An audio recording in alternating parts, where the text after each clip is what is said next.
Kita di tahun 2045, produk domestik bruto Indonesia mencapai 7 triliun US dollar.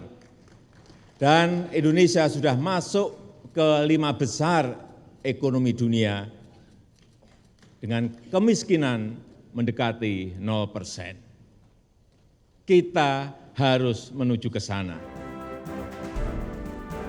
Tidak terasa, 1 tahun sudah Joko Widodo menjabat sebagai presiden pada periode kedua. Masih hangat dalam ingatan mimpi untuk menekan angka kemiskinan di negeri ini hingga mendekati 0%. Belum lagi target pemerintah yang cukup ambisius untuk mencetak produk domestik bruto Indonesia mencapai 7 triliun dolar Amerika pada 2045. Cukup menempatkan Indonesia pada negara dengan kekuatan 5 besar dunia. Namun sayangnya tak ada yang menyangka jalan mencapai impian itu penuh aral rintangan. Indonesia diterpa ujian yang begitu hebat. Bagaimana tidak, badai pandemi COVID-19 telah meluluh lantakkan target-target pemerintah. Kemudi kapal besar bernama Indonesia itu pun berubah haluan untuk fokus mengatasi tekanan pada sektor kesehatan yang juga merambat secara kronis pada sendi-sendi ekonomi. Ganasnya penyebaran COVID-19 membuat pemerintah merombak besar-besaran alokasi anggaran negara. APBN 2020 yang disusun sebelum pandemi terpaksa direvisi karena tak bisa menjawab kebutuhan darurat penanganan situasi. Payung hukum pun disiapkan melalui Perpu nomor 1 tahun 2020 yang kemudian berubah menjadi Undang-Undang nomor 2 tahun 2020 soal kebijakan keuangan negara dan stabilitas sistem keuangan untuk penanganan COVID-19.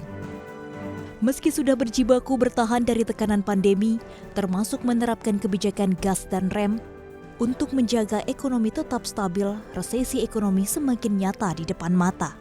Pada kuartal kedua 2020, kontraksi ekonomi sudah terjadi. Kini sinyal ekonomi negatif berlanjut dan semakin kuat pada kuartal ketiga. Meski demikian, tekanan yang dialami Indonesia diklaim masih lebih rendah. Jadi kalau Indonesia defisit di 4,16 dengan pertumbuhan ekonominya diperkirakan kontraksi di kuartal ketiganya adalah sekitar tadi yang saya sampaikan, antara -2 hingga -0,6, kita berharap Indonesia jauh lebih baik dibandingkan peer group-nya. Resesi yang dialami Indonesia kian menambah berat target pertumbuhan ekonomi yang dicanangkan pemerintah. Apalagi pada periode pertama, Jokowi mematok target pertumbuhan ekonomi 7%. Namun sepanjang 5 tahun pertama, ekonomi Indonesia hanya tumbuh kisaran 5%. Rasa-rasanya tahun ini pun ekonomi akan tumbuh negatif. Bila hal itu terjadi, inilah pertama kalinya ekonomi Indonesia tumbuh negatif secara tahunan sejak 1998.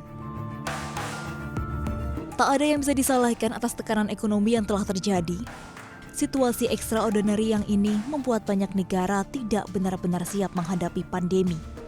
Inilah kenyataan yang harus dihadapi. Namun Indonesia masih punya mimpi untuk memperkuat struktur perekonomiannya.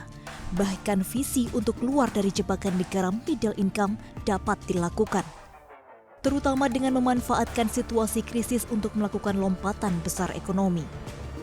Untuk menghindari jebakan negara middle income atau middle income trap dan mencapai pertumbuhan ekonomi yang agresif di atas 5% atau malah 7% seperti kampanye awal Presiden Jokowi, maka perlu dilakukan perubahan ekonomi yang struktural. Seperti memang contohnya adalah gebrakan seperti saat ini adalah Omnibus Law. Dan di sisi yang lain juga kita melihat Indonesia masih memiliki ketergantungan yang cukup tinggi pada aktivitas produksi yang berbasis komoditas. Sehingga mau tidak mau perlu ada dorongan atau perubahan yang cukup struktural begitu Pak Dan. Selalu ada peluang dalam setiap krisis. Adagium ini seharusnya bisa menjadi keyakinan kita dalam bernegara bahwa Indonesia bisa selamat dari tekanan pandemi COVID-19. Bahkan ada peluang reformasi struktural yang bisa membawa ekonomi menjadi lebih kuat lagi dan berdikari.